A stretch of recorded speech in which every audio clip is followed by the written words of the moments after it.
Guys, it's Sarah, and today is Booklist Thursday. This is a video series I do with my friend Lindsay over at Lindsay's Little Library. And every Thursday we bring you some sort of book list or topic that we feel like talking about for the week. And this week we're going to be talking about books that include houses that have secrets. So a house plays some sort of big role in the plot or the theme of the book. The first one for me that immediately came to mind was Home Before Dark by Riley Sager.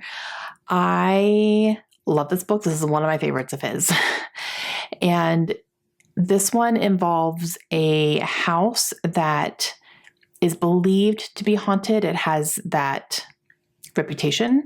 And a woman whose family owns this house, they had an encounter with it. And that's how this house really became kind of famous, because her father wrote a book about their experiences in the house, which she remembers none of.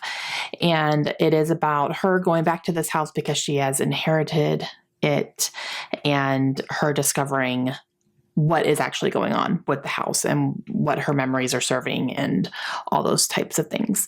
Very kind of Amityville horror-esque for this one, and the house definitely plays a really big role in it. Another one I'm going to say kind of is The Housemaid by Frida McFadden. Now, this book pretty much primarily takes place in this house. There's maybe one or two scenes that are not inside the house itself, but it's, this follows a woman who is hired as a housemaid / nanny for this family that seems to be perfect. And then, of course, she moves into this house and realizes not all is as it seems. But the house does play a really big role in here as far as what's happening inside. And that's all I'm going to say. So there's stuff and things, but definitely the house plays kind of a role in that. Okay, this one, it counts. Okay, Pretty Girls by Karen Slatter. Now, this whole plot or story does not revolve around a house, but there is a scene in this book that takes place inside of a house that I still to this day cannot get out of my head.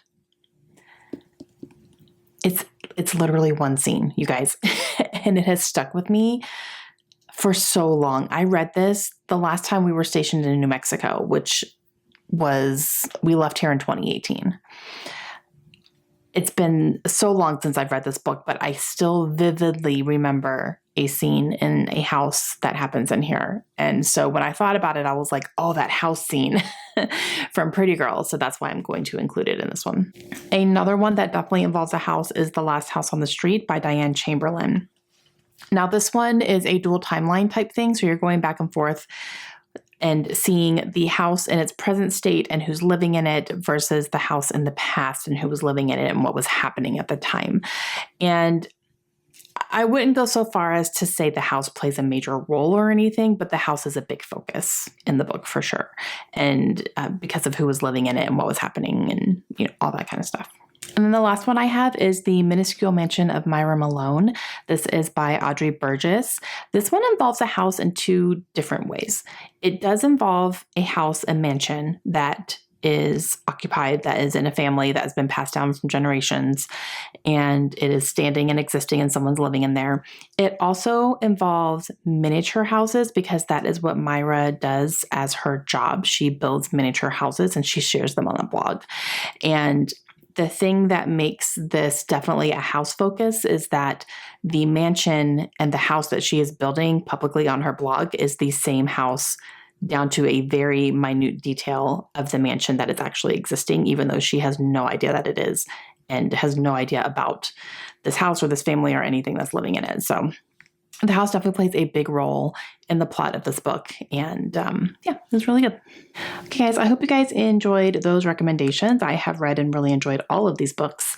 And if you want to have some more recommendations on books that have houses as a big plot point, then make sure you go check out Lindsay and see what she's going to be recommending today. I'm really excited to watch her video as well.